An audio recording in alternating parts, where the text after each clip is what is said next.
Hello everyone, welcome to my channel A+. I have come here with my new video tense part 2 और आप उन सभी लोगों से रिक्वेस्ट है जो आपने मेरा अगर टेंस पार्ट 1 नहीं देखा है तो प्लीज़ डिस्क्रिप्शन में जाकर के लिंक के थ्रू आप मेरा टेंस पार्ट 1 का वीडियो देख सकते हैं। आज के इस वीडियो टेंस पार्ट 2 में जैसा कि मैंने आप लोगों से बताया था कि जितने भी टेंसेस होते हैं उसमें काफ़ी चीज़ें कॉमन होती हैं। तो जितनी भी चीज़ें कॉमन्स हैं, जैसे टाइप्स में क्या क्या चीज़ें कॉमन होती हैं, हेल्पिंग वर्ब में क्या होता है और मेन वर्ब में हम कैसे कह सकते हैं कुछ चीज़ें कॉमन होती हैं, इसको लेकर के पहले मैंने कुछ डिस्कस किया है। उसके बाद हम स्टार्ट करेंगे simple sentence means positive sentence for present indefinite tense. So let's start the video tense part 2। As I told you in my previous video tense part 1 that there are 4 types for each tense. So friends, आज मैं आपको ये बताऊंगा कि जो भी ये 4 types हैं, indefinite, continuous, perfect and perfect continuous, so इसमें से कौन कौन से ऐसे टाइप्स हैं जो एक दूसरे से रिलेटेड होते हैं और क्यों होते हैं। जैसा कि हम देख सकते हैं कि जो हमारा लास्ट पार्ट है या लास्ट टाइप है प्रेजेंट परफेक्ट कंटिन्यूअस, तो परफेक्ट कंटिन्यूअस हमारा कंटिन्यूअस मीन सेकेंड पार्ट जो कंटिन्यूअस है और थर्ड पार्ट परफेक्ट, तो ये दोनों को मिला करके हमारा फोर्थ पार्ट बनता है परफेक्ट कंटिन्यूअस। सो कैसे हम कह सकते हैं, इट मीन्स कंटिन्यूअस का जो रूल्स होता है और परफेक्ट का जो रूल्स होता है, ये दोनों रूल्स को अगर हम कंबाइन करें तो परफेक्ट कंटिन्यूअस टेंस बनाते हैं। तो आप ये कह सकते हो सिंपली कि अगर हमें कंटिन्यूअस टेंस और परफेक्ट अगर अच्छे से आता है तो हमें परफेक्ट कंटिन्यूअस टेंस को सीखने के लिए बहुत ज़्यादा मेहनत नहीं करनी पड़ेगी। अब हम ये देखेंगे कि हमारे पास जो भी ये 4 टाइप्स हैं, तो इन 4 टाइप्स के जो भी हेल्पिंग वर्ब्स होते हैं अलग अलग, तो उन हेल्पिंग वर्ब्स में हम क्या एक दूसरे से रिलेट कर सकते हैं कि अगर हम रिलेट कर दें तो वो कॉमन चीज़ें निकल के आएँ जिससे हमें उसे सीखने में काफ़ी आसानी हो जाएगी। हम जैसा कि यहाँ देख सकते हैं कि प्रेजेंट इंडेफिनिट की हेल्पिंग वर्ब डू डज है और पास्ट इंडेफिनिट की हेल्पिंग वर्ब डिड है। तो हम इसे कैसे एक दूसरे से रिलेट करके याद कर सकते हैं, तो मैं आपको बता दूं कि डू मीन्स करना होता है। डू के जो 3 फॉर्म्स होते हैं, डू, डिड, डन, तो डू का ही सेकंड फॉर्म डिड होता है। तो आप सिंपली इस तरीके से याद करते हो कि अगर हम पास्ट में जाएंगे, पास्ट इंडेफिनिट में, तो डू का सेकंड फॉर्म डिड यूज कर लेंगे। तो आपको प्रेजेंट का अगर याद है डू या डज, तो प्रेजेंट के अकॉर्डिंग ही आपको पास्ट इंडेफिनिट का ऑटोमेटिकली माइंड में आ जाएगा कि हाँ प्रेजेंट का डू होता है, तो पास्ट में अगर हम सेकंड फॉर्म यूज करेंगे तो ऑब्वियसली हमारा डिड यूज होगा वहाँ पे। अब हम आते हैं present perfect and past perfect में। तो अब हम ये देखेंगे कि प्रेजेंट परफेक्ट की हेल्पिंग वर्ब और पास्ट परफेक्ट की हेल्पिंग वर्ब आपस में कैसे एक दूसरे से रिलेटेड होती है। तो जैसे प्रेजेंट परफेक्ट की हेल्पिंग वर्ब हैज़ या हैव होती है, तो हैज़ या हैव मीन्स जब भी हम सिंगुलर सब्जेक्ट के लिए यूज करते हैं तो हैज़ लगाते हैं, और हमारा अगर सब्जेक्ट अगर प्लूरल होगा तो वहाँ पे हम हैव लगाते हैं। तो ये केवल हेल्पिंग वर्ब की बात हो रही है, मैं आपको बता दूँ। अब पास्ट परफेक्ट को हम कैसे रिलेट करेंगे इनसे, तो मैं अगर हैज़ हैव की बात करूँ तो अगर हम 3 फॉर्म्स ऑफ वर्ब में जाएं तो हैव या हैज का हैड और हैड हो जाता है, second form had and third form भी हैड होती है।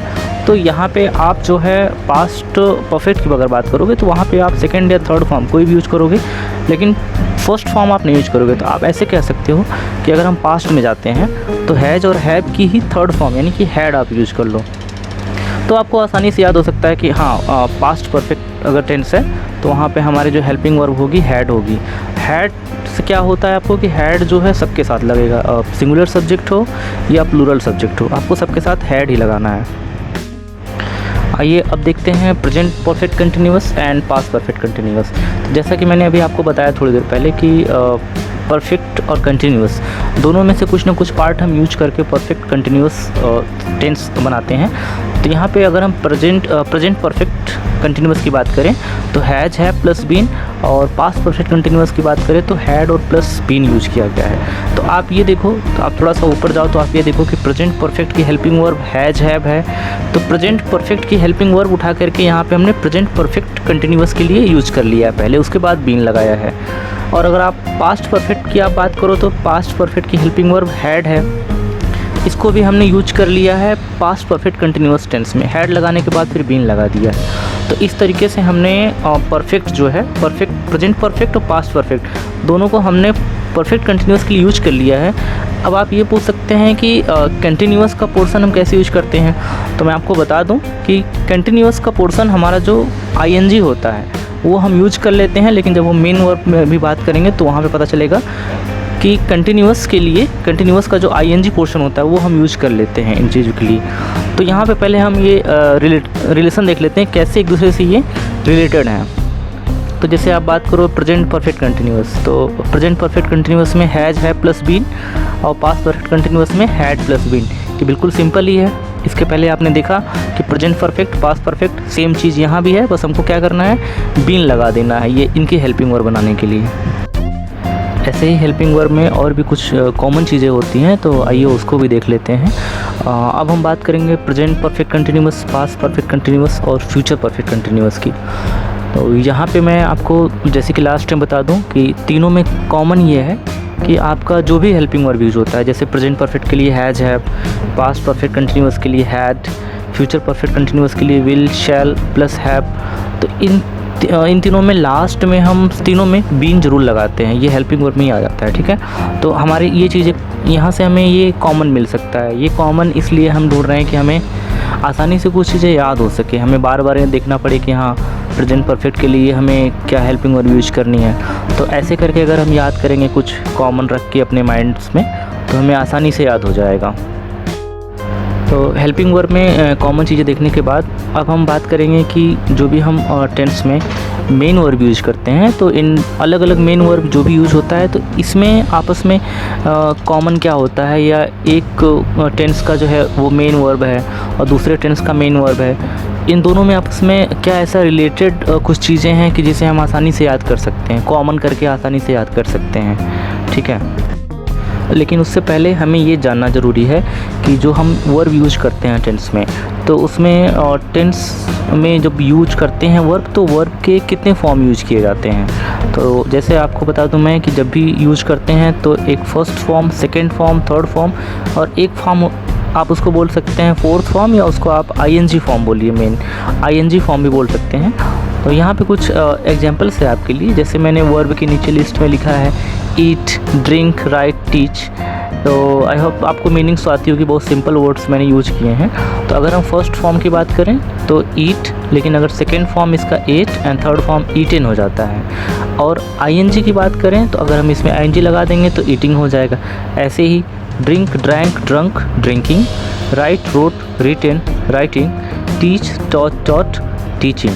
तो ये बताने को आपका मेरा टारगेट ये था कि आप ये बस समझ जाओ आसानी से, first form, second form, third form और एक और फॉर्म होता है आईएनजी। ये सारे फॉर्म्स हमारे टेंस में टेंस के अकॉर्डिंग अलग अलग यूज किए जाते हैं।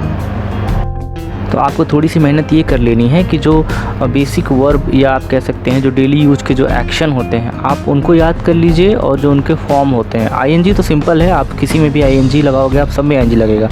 बट जो फर्स्ट, सेकंड, थर्ड फॉर्म होते हैं, तो कुछ वर्ब के लिए कुछ अलग होते हैं, कुछ के लिए अलग होते हैं। तो आप कुछ जो बेसिक चीज़ें हैं तो आप उसको ज़रूर याद कर लें कि जब भी आप ट्रांसलेशन करें हिंदी सेंटेंस का, तो आपको आसानी होगी ट्रांसलेट करने में। अब हम ये देख लेते हैं कि जो भी हम टेंसेस के लिए मेन वर्ब यूज करते हैं, तो मेन वर्ब जब हम यूज करते हैं अलग अलग टेंस के लिए अलग अलग फॉर्म, तो उसमें हम क्या एक दूसरे से ऐसा रिलेशन बनाएं, या उसमें कॉमन चीज़ें क्या निकालें कि हमें ये परेशान ना होना पड़े कि प्रेजेंट कंटिन्यूअस के लिए क्या यूज करेंगे, या पास्ट परफेक्ट के लिए क्या यूज करेंगे, और फ्यूचर परफेक्ट के लिए क्या यूज करेंगे। तो अगर टाइप हमारा कंटिन्यूअस है तो उसके लिए तीनों में क्या कुछ सेम होगा, तो इसी को हम देखेंगे। तो जैसा कि मैंने यहाँ डिस्प्ले किया है, ये सबसे बड़ी चीज़ें हैं, ये बहुत ही बड़ा एक रिलेशन निकल के आ रहा है, बहुत बड़ा कॉमन चीज़ निकल के आ रहा है, आपको बहुत ही आसानी होगी याद करने में। कि देखिए कंटिन्यूअस के लिए और परफेक्ट के लिए और परफेक्ट कंटिन्यूअस के लिए, इन तीनों के लिए तीनों टेंस में जितने भी फॉर्म्स हैं वो सब सेम यूज किए जा रहे हैं। तो इसे देखने के बाद हम ये कह सकते हैं कि अगर कंटिन्यूअस लेते हैं टाइप, तो प्रेजेंट हो, पास्ट हो या फ्यूचर, कोई भी टेंस हो, इसमें अगर हम कंटिन्यूअस में जाते हैं, अगर प्रेजेंट का कंटिन्यूअस है या पास्ट का कंटिन्यूअस है या फ्यूचर का कंटिन्यूअस है, तो जब भी हम ट्रांसलेट करेंगे किसी सेंटेंस को, तो उस हिंदी सेंटेंस में जो भी मेन वर्ब है उसमें हमें उसके इंग्लिश के साथ हमें आईएनजी लगा देना है। इसके बाद अब हमारे पास अगर कोई ऐसा सेंटेंस है जो कि हमारा प्रेजेंट परफेक्ट में या पास्ट परफेक्ट में या फ्यूचर परफेक्ट में आ रहा है, तो उस सेंटेंस में जो भी हमारी मेन वर्ब है, उस मेन वर्ब की हमेशा हमको ट्रांसलेशन करते समय थर्ड फॉर्म यूज करनी है। लास्ट में हम देखेंगे परफेक्ट कंटिन्यूअस के लिए। तो अगर ये प्रेजेंट परफेक्ट कंटिन्यूअस है, पास्ट परफेक्ट कंटिन्यूअस है या फ्यूचर परफेक्ट कंटिन्यूअस है, तो अगर हमारे पास कोई सेंटेंस है जिसका हमें ट्रांसलेशन करना है, तो इन तीनों में से कोई भी है अगर परफेक्ट कंटिन्यूअस में आ रहा है तो आपको जो भी वहाँ पे मेन वर्ब है उसके साथ आपको ING लगा देना है। और एक चीज़ यहाँ पे मैं आपको और बता दूँ कि जो मैंने आप लोग को बताया था अभी कि कंटिन्यूअस और परफेक्ट का कुछ पोर्शन निकाल करके हम परफेक्ट कंटिन्यूअस टेंस बनाते हैं। तो यहाँ पे आप देखिए जो कंटिन्यूअस का ING फॉर्म है सेम को यूज किया है हमने। आपके प्रेजेंट परफेक्ट कंटिन्यूअस में भी ING, पास्ट में भी ING, फ्यूचर में भी ING। तो इस तरीके से हमें काफ़ी हेल्प मिलेगी इन मेन वर्ब के फॉर्म को याद करने में, कैसे आसानी से हम सारे टेंसेस के लिए हम फॉर्म याद कर सकते हैं, कौन सी फॉर्म कहाँ यूज होगी। तो अब हम शुरू करेंगे सबसे पहला टेंस प्रेजेंट इंडेफिनिट टेंस। और हमें सबसे पहले जानने की ये ज़रूरत है कि अगर हमारे पास हिंदी कुछ सेंटेंसेस हैं तो हिंदी सेंटेंसेस को हम कैसे पहचानेंगे कि ये हमारा प्रेजेंट इंडेफिनिट में ही ट्रांसलेट होगा। तो उसके लिए मैंने आपको लिखा हुआ है कि कैसे पहचानें। ऐसे वाक्यों के अंत में ता है, ती है, ते हैं या ता हूँ आता है। जैसे कि सिंपल, मैं पढ़ाता हूँ, वह पढ़ाती है, वे लोग पढ़ाते हैं या वह पढ़ाता है। तो ऐसे जो भी हमारे हिंदी सेंटेंस होते हैं तो उनको हम आसानी से पहचान सकते हैं कि इनका अगर हमें ट्रांसलेशन करना है तो हमें प्रेजेंट इंडेफिनिट टेंस के जो भी रूल्स हैं हमें उन्हें यूज करना है। अब हम बात करते हैं अगर हमारे पास इंग्लिश सेंटेंसेस हैं तो जैसा कि मैंने आपको बताया कि हमारे पास हेल्पिंग वर्ब्स होती है। हेल्पिंग वर्ब्स का यूज हम करते ही इसलिए हैं कि हम टेंस को आइडेंटिफाई कर सकें कि उस सेंटेंस में कौन सा टेंस यूज हुआ है। तो वो तो हम आसानी से इंग्लिश सेंटेंसेस में हेल्पिंग वर्ब के थ्रू पता कर सकते हैं। और अभी आप यहाँ पे इसका स्क्रीनशॉट ले सकते हो, जो ये मैंने पहचान लिखा हुआ है कि ता है, ती है, ते हैं या ता हूँ आता है। अब हम शुरुआत करेंगे सबसे पहले प्रेजेंट इंडेफिनिट टेंस के पॉजिटिव सेंटेंसेस के लिए। तो पॉजिटिव सेंटेंसेस के लिए हमें ये देखना है कि एक रूल होता है हमारा कि अगर हमारे पास सिंगुलर सब्जेक्ट है, हमारा जो भी सेंटेंस है या वाक्य है उसमें सब्जेक्ट हमारा सिंगुलर है, तो उस सिंगुलर सब्जेक्ट्स के लिए हमारे पास जो मेन वर्ब है उस सेंटेंस में, उस मेन वर्ब के साथ हमेशा हमको यस लगा देंगे या ES लगा देंगे। ये हमेशा आपको ध्यान देना है। और ये ध्यान दीजिएगा कि यस या ES लगाने का प्रोसेस केवल और केवल पॉजिटिव सेंटेंस में होता है। हम ऐसा क्यों करते हैं इसको मैं अपनी नेक्स्ट वीडियो में आपको डिटेल में बता दूंगा। अब ये देख लेते हैं कि जो हमारा पॉजिटिव सेंटेंस होता है तो उसके लिए हम स्ट्रक्चर क्या यूज करते हैं। जैसे कि मैंने आपको बता दिया था पहले भी कि आपका स्ट्रक्चर होता क्या है, लेकिन यहाँ पे आपको ध्यान देना ये है कि सब्जेक्ट जब भी हम यूज करेंगे तो सब्जेक्ट के बाद हमारा यहाँ पे केवल मेन वर्ब यूज होगा, ठीक है। क्योंकि ये पॉजिटिव है तो पॉजिटिव में प्रेजेंट इंडेफिनिट टेंस में हम कभी भी हेल्पिंग वर्ब नहीं यूज करते हैं। तो यहाँ पे आप सब्जेक्ट लिखो, सब्जेक्ट के बाद डायरेक्ट मेन वर्ब लिखो। अब आप चेक करो कि आपका जो सब्जेक्ट है वो सिंगुलर है या प्लूरल है। अगर सिंगुलर है तो आपको अकॉर्डिंग टू रूल आपको ES या ES ऐड कर देना है, उसके बाद आपको ऑब्जेक्ट लिखना है। लेकिन अगर आपका सब्जेक्ट प्लूरल है तो आपको मेन वर्ब को सिंपली फर्स्ट फॉर्म लिख के छोड़ देना है। आपको S या ES यहाँ पर नहीं लगाना है प्लूरल सब्जेक्ट के लिए, केवल किसके लिए लगाना है, सिंगुलर सब्जेक्ट के लिए।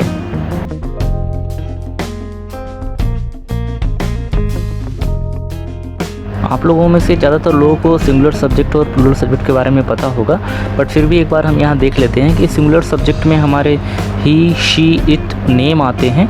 नेम में कोई भी नाम हो सकता है। और प्लूरल सब्जेक्ट में हमारे I, you, we और they आते हैं। इसके बाद हमारे पास कुछ एग्जाम्पल्स हैं, वो रूल्स आप पहले अच्छे से समझ जाइए, फिर आप उसके बाद हमारे इस एग्जाम्पल्स को देखेंगे तो आपको आसानी से समझ में आएगा।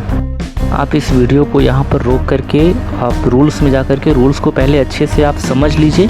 समझने के बाद आप एग्जाम्पल्स पे आइए तो आपको बहुत ही अच्छे से और एग्जाम्पल समझ में आएंगे कि कैसे कैसे एग्जाम्पल्स में हमने किस में S लगाया है, किस में S नहीं लगाया है। और अगर अब हम पहले एग्जाम्पल्स की बात करें तो जैसे है, वह मेरी मुश्किल को समझता है, ही रियलाइज माई डिफ़िकल्टी। अब आप देखिए यहाँ पे ही आपका सिंगुलर सब्जेक्ट है, तो उसके बाद अगर आपने रियलाइज यूज किया है तो रियलाइज में हमने S ऐड कर दिया है, ही रियलाइज माई डिफ़िकल्टी। अगर ही की जगह पे आपका कोई प्लूरल होता तो केवल उसको हम रियलाइज लिखते हैं, वहाँ पे रियलाइज नहीं होता, ठीक है। सेकंड देखते हैं, वे भगवान में भरोसा रखते हैं, they believe in God. Believes नहीं है यहाँ पे, ध्यान दीजिएगा, वे हैं प्लूरल है तो दे के बाद हमारा जो मेन वर्ब है बिलीव, उस पर हमने S या ES नहीं ऐड किया है। अब हम थर्ड पे चलते हैं, वह खाना पकाती है। शी कुक्स फूड, ध्यान दीजिएगा शी हमारा सिंगुलर सब्जेक्ट है। सिंगुलर सब्जेक्ट के लिए हमने बताया था आपको कि मेन वर्ब में एस या ई एस ऐड कर देते, तो यहाँ कुक मीन्स होता है खाना पकाना, तो कुक को हमने कुक्स बना दिया है। फोर्थ है हमारा आप चाय पीते हो, you take tea, you plural है इसलिए टेक में एस या ई एस नहीं लगाएंगे, केवल यहाँ पे टेक होगा। सैम कमरा साफ़ करता है, सैम क्लीन्स रूम। सैम नाम है, कोई भी नाम हमारा सिंगुलर सब्जेक्ट में आता है, इसलिए यहाँ पे हम क्या करेंगे, क्लीन को क्लीन्स कर देंगे। लास्ट क्या है, मैं सुबह टहलता हूँ, आई वॉक इन मॉर्निंग। आई हमारा हमेशा प्लूरल सब्जेक्ट में आता है, तो आई के बाद अगर हमारा जो भी वर्ब आएगा उसमें हम यस या ईएस नहीं ऐड करेंगे।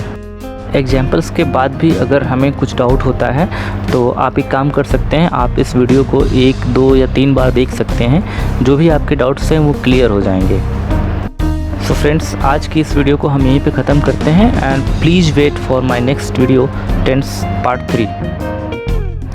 अगर आप हमारे चैनल पर नए हैं तो प्लीज़ मेरे चैनल को लाइक, शेयर एंड सब्सक्राइब करिए और बेल आइकन को ज़रूर प्रेस कर लीजिए, जिससे हमारी नई वीडियोज़ का नोटिफिकेशन आप तक पहुंच। आप हमारी चैनल के प्लेलिस्ट में जाकर के इंग्लिश लैंग्वेज और कंप्यूटर सब्जेक्ट से रिलेटेड और भी वीडियोज़ देख सकते हैं। Thanks for watching this video.